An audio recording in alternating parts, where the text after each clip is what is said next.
I'm playing a female character. The DM had an NPC hit on me. I made it clear that my character was not interested on multiple occasions. I missed one session and was told my character slept with that NPC and I will have to make a check to see if she is pregnant. I'm furious.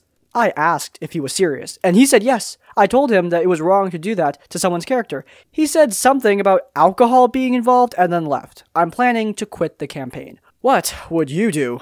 A nice, short, and sweet horror story resulting in a nice, short, and sweet solution. Simply leaving is probably the best thing to do in pretty much every way possible. Get away from this guy, get away fast.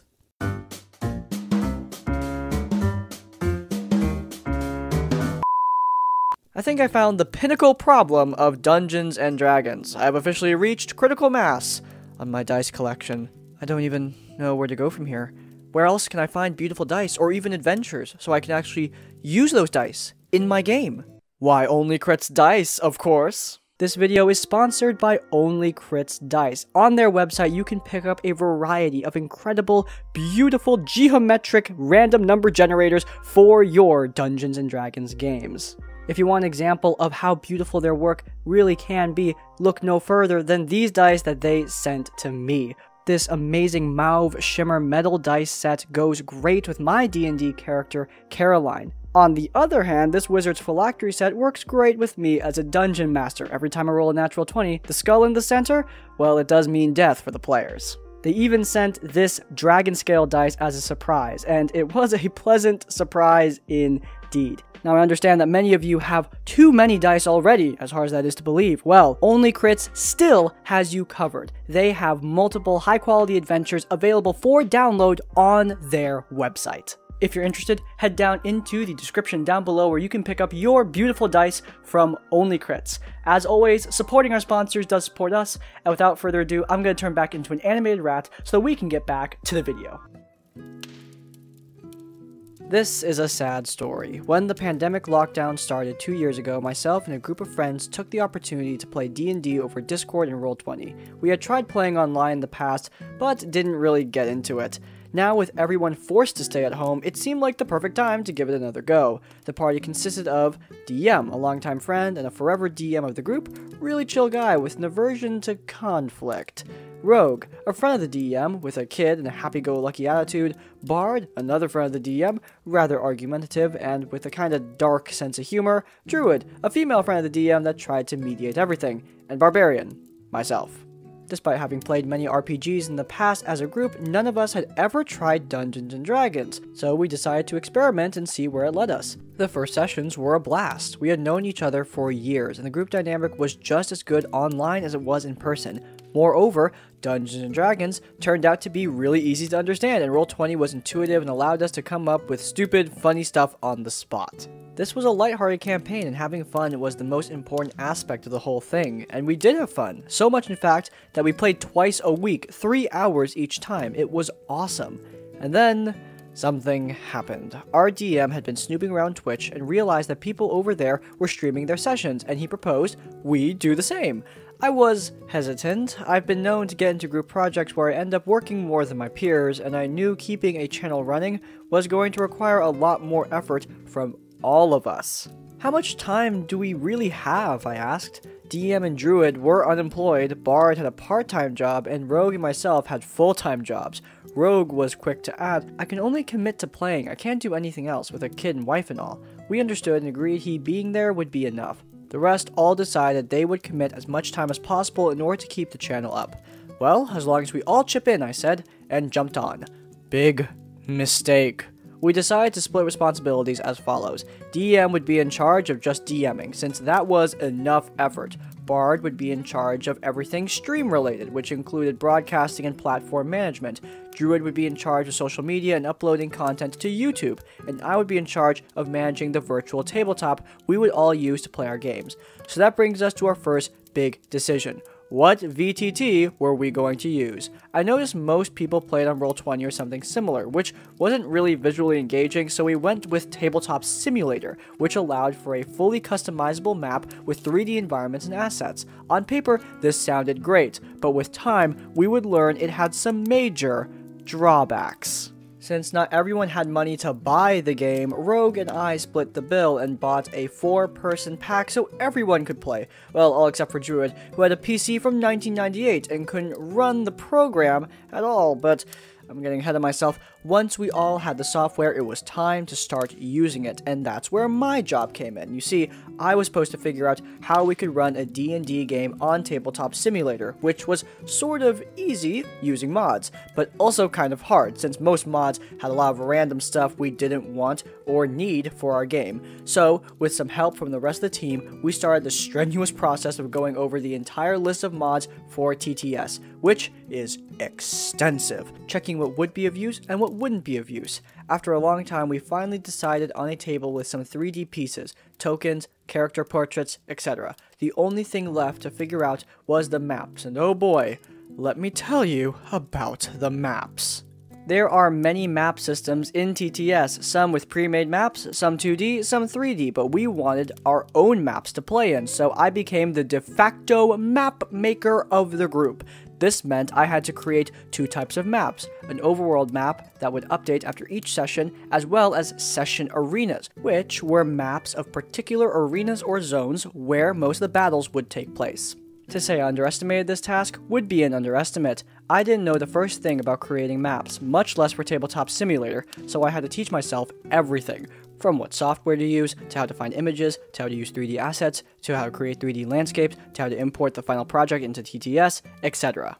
It was a painstaking process where I made a lot of mistakes due to ignorance. My first maps looked like garbage. They were crude or didn't load properly or had some trees upside down, or many other flaws, but surely enough, with enough practice, each one I made ended up looking better than the one that came before it, and with time, I even grew to like the slow process of creating a virtual landscape. As for the stream, our bard was having a field day coming up with interesting transitions, graphics for stream prizes, music, and whatnot.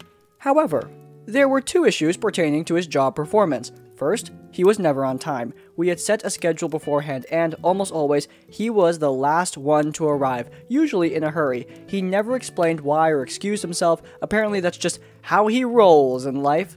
This led to many problems, most notably instability during the stream because he wouldn't check for latency issues or being connected to the right server or having just enough RAM to broadcast, etc. We had to shut down the stream many times because of this, which meant less time to play and more time complaining about not being able to play because of the damn stream. Problems with this guy were constant, and even though I asked him many times to arrive before everyone else to make sure the stream was working, he almost never did. This was the first frustration I'd have with this whole stream thing, but it would only get worse from here. One fateful day, Bard's graphic card just exploded and he couldn't broadcast anymore. Who would do it then? The DM couldn't, since he was DMing. Rogue barely existed as it was. Druid couldn't run Doom on her PC. Bard had to play using his phone, which left only me. Thus, I became the person in charge of creating the maps, getting the TTS online, streaming, and helping the DM in-game. It was a lot. And I became truly stressed, especially when something inevitably went wrong, when my PC couldn't handle all the programs running at the same time. Adding to this was the fact that each map took me around 4 to 6 hours to complete, and that I had to work from 8 to 6 every day, which meant I spent my nights coming up with maps for the next play session while getting very little sleep and underperforming at my job. I became irritable and grew resentful of the rest of the group because I felt like I was doing almost everything except for DMing, but decided to power through until Bard got his graphics card fixed. He eventually did, after like a month. When he came back, I was relieved to get some of the burden off my shoulders, but soon enough realized this meant going back to starting late every night and having bad stream quality because of oversight. We had a couple of discussions about this, but nothing came of it because since no one was the boss, no one had the authority to tell the rest what they had to do. Even if I was correct in asking him to take time to check the stability before going online, he didn't have to listen to me, so he just never did, and I had to learn to live with a miserable time schedule, which sometimes had us starting even an hour late from the time set.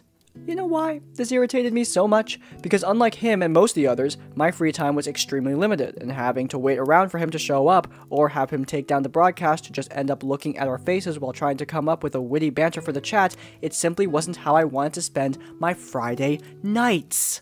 At the same time, our DM was starting to show his trademark "I'm getting bored" symptoms. I knew this dude, and I was well aware he had a penchant for starting projects and then never finishing them. I had seen him do this many times before. He would be on top of everything for the first few months, and then, as routine would start to set in, he would lose interest, putting less and less effort into what he was doing until finally, he would just stop doing it altogether.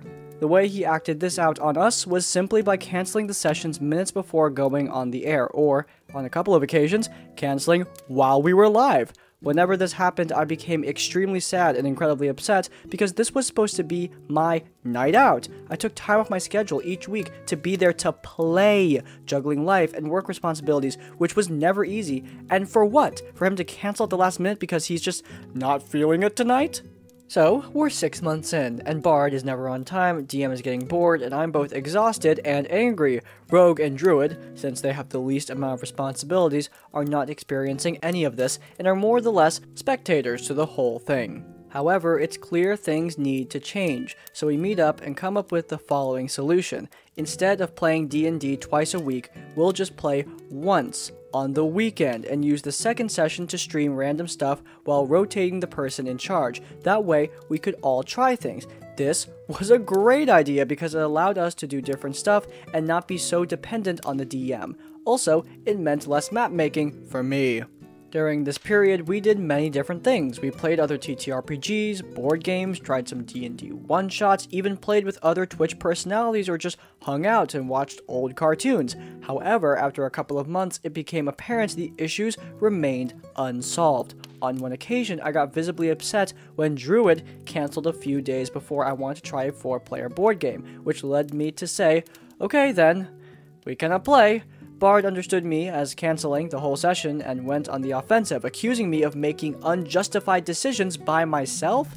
I explained to him the game I wanted required 4 people, and that's what I meant to say, but this dude, he was never wrong, even when he was. We ended that conversation on a sour note, both of us having said some hard stuff to each other, while the rest just watched in silence. At around the 12-month mark, things started to fall apart for good. It all began with the DM announcing out of the blue that he would end the first season of the campaign before the holidays, so we could all take some time off and see our families. I didn't like the idea of ending the campaign, but understood his reasoning. What I didn't understand, however, was why he decided to pull the plug 4 weeks before the holiday season started. It didn't take long for me to realize it was because he wanted to play something different entirely. And when I say different, I mean it. We went from playing D&D to Alien, a completely different system in a completely different environment with even a different virtual tabletop. What truly bothered me, however, was him announcing the switch during the live stream, as if it was something we had already decided, without any consultation with us first. I called him out on this, and he, visibly annoyed, had to call a meeting to vote on the decision. I objected, but the rest didn't care, so by popular demand, I accepted to play Alien. The first few sessions were fine, I guess. I didn't like the system, but tried to not make a big deal out of it because I had my own project cooking on the sidelines. You see, I had always wanted to play Shadowrun because I love cyberpunk aesthetics and the whole vibe just made sense to me. Alas, the Shadowrun system is stupidly complex and obtuse, so it was taking me a long time to absorb the rules and come up with an interesting one-shot we could all try. After months of reading, taking notes, preparing even more maps, creating tokens, writing character sheets, and a lot of other stuff, I finally found enough confidence to propose the project to the group. But I sadly did not get the chance. As per usual, on the day of the next session, the DM informs us he doesn't feel well, so he has to cancel. Okay, nothing new there, just his regular boredom evasiveness. The next session arrives, and the person in charge gives his spot to the DM so we can finish up the Alien campaign, but again, hours before going live, he cancels again, this time with no excuse.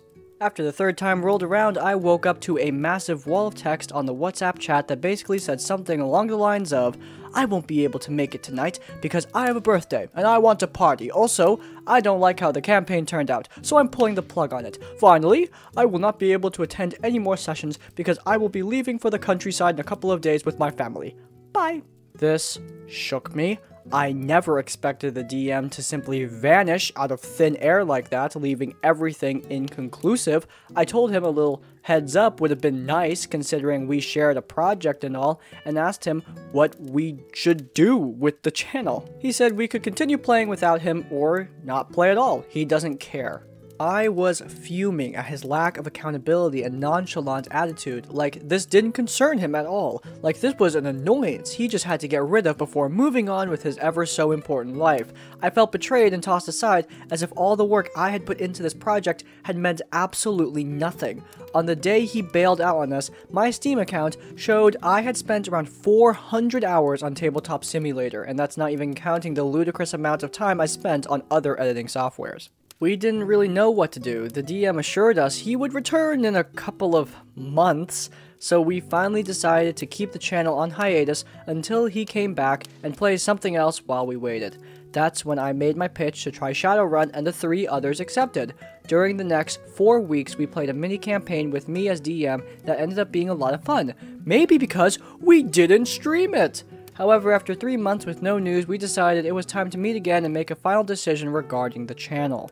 This meeting was the worst of all. DM notified us that he wouldn't come back for another 6 more months, and that he didn't want to participate in anything roleplay related until then. This kinda angered me, so I told him how crappy he had been by leaving everything so suddenly, and he simply said, well, I was burnt out and I couldn't take it anymore, so I left. This wasn't an apology, nor was it an admission of guilt. He said this as one would describe how the sun irradiates light, as a fact of life that's beyond any control. Or judgment for that matter, for it only needs to be accepted. I was baffled by this explanation, but I didn't really get much more time to retort because Bard jumped in at the opportunity to claim how me complaining about being on time had been massively annoying for him because he didn't like to think it was his job.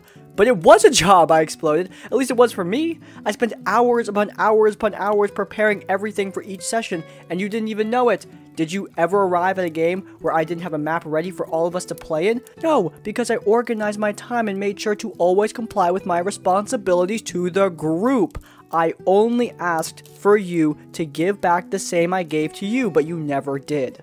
As always, he didn't listen to me, or if he did, he really didn't seem to register it. He brought up the previous fight about how we can't play comments, and the druid supported him, implying it had been because of me they all had lost interest in the game. Rogue tried to give me some credit, but the others didn't care. They had made up their minds, and I was made to play the scapegoat. Something changed after that meeting. We had previously agreed to continue the Shadowrun campaign, but I really didn't feel like it anymore. I was hurt, angry, and felt like I had been gaslighted. Still, since I had already committed to DMing, I swallowed my emotions and asked them for their availability for the next session. I began working right away, preparing NPCs for their next adventure, but stopped shortly afterwards because I realized only Rogue had answered my question with a, "I'll let you know," while Bard and Druid said nothing. I decided to resume prepping the session the moment they confirmed their attendance, but 2 weeks went by and no one said a word. I took this as a sign and left the chat without explaining anything. I left the Discord server and deleted everything I ever had created in Tabletop Simulator. Forever. That was the last time I spoke to any of them. It's been over a year now, and we still haven't seen each other. I don't think we ever will, if I'm being honest. This whole experience was such a punch in the balls. I don't know if there's anything left to recover at all. If you ask me, we all made mistakes. I made a lot of mistakes, that's for sure. Maybe I was too pushy, maybe I took things too seriously, maybe I did more than I was asked for, but at the same time, I was always open to talk about it and improve, if only someone would communicate with me. I don't know what to make of this. There's no happy ending, nor are there any morals beyond, be careful who you play with. It was a sad experience that tarnished role-playing for me and ended up with a broken friendship. Anyway, thanks for reading this. I hope this might shed some light onto what not to do in your own groups. Best of luck out there. This is less of an RPG horror story and more of a content creation horror story, which, if you guys are curious about those, I've got a couple myself. But yeah, content creation is definitely an entire thing. It's not as easy as just, oh, we're making videos and we're going to post them online. If you want to do content creation seriously, it does take some serious dedication, which these people definitely don't have. Well, I mean, the OP is clearly taking it seriously, which I think is good. But I think that the big problem was that the group probably didn't talk about what they wanted out of the Twitch channel. Like, did they want the Twitch channel to be successful? Did they want subscribers? Did they want to make money off of it? Like, what were they expecting to get out of this? Did they just want to publish their games online? Like, I record my D&D sessions for Campaign Diary, but we're not recording the whole thing, and we have no expectation of Campaign Diary, like, blowing up. It's just an extra thing to help out you guys on this channel. Hence why we don't take it super seriously. We have a couple bots to record, and that's it. These guys, what did they want out of this? Clearly, the OP was taking it seriously, which is good. It implies that the OP wants this to be successful. If you don't take it seriously, it's not going to be successful. That's just the honest truth behind it. Maybe 10, 12, 15 years ago, back on YouTube, a random channel without much effort put into it could make it big. Nowadays, definitely not. The other players weren't taking it seriously. Did they want to make it big on Twitch, or did they just want to put their streams online for the funsies? Who knows? But yeah, that expectation needs to be set immediately upon deciding to do something like this. You need to decide how seriously you're going to take it. It's not the OP's fault. It's not really anyone's fault. It's the whole group that should have talked about this. But in terms of how the group treated the OP after they worked really hard on this project, yeah, that's definitely bad, and I definitely feel the frustration there. It is really frustrating when you put all this effort in and people just either don't care or, even worse, seem to actively be trying to trip you up, which is what a lot of this group was doing. If the group thought he was taking it too seriously, they should have just told him, and I'm sure that the OP would have been okay with cutting back the workload a little bit. But yeah, that is the main issue here. It's a failure of communication. The DM, also, bowing out in your group like that, last second, no warning, not cool. You could at least give him, like, a week, right? But I guess that was too much to ask. It's a shame that all that work came out to nothing, but at least we got a good story out of it. If you guys enjoyed this episode of RPG Horror Stories and you want to let me know, then please do leave a like. If you want to see more of my content, then you can go into the cards where you can check out our One Crispy Review series, where we review various products from Dungeons & Dragons. And while you're there, subscribe to Crispy's Tavern to get more of our content right as it comes out. Finally, if you want to leave your own stories or thoughts, go down to the comments down below. If you cannot think of a comment, leave the comment "failed stream" to let me know you made it to the end of the video. In essence, like, comment, subscribe. I will see you all next time. Farewell.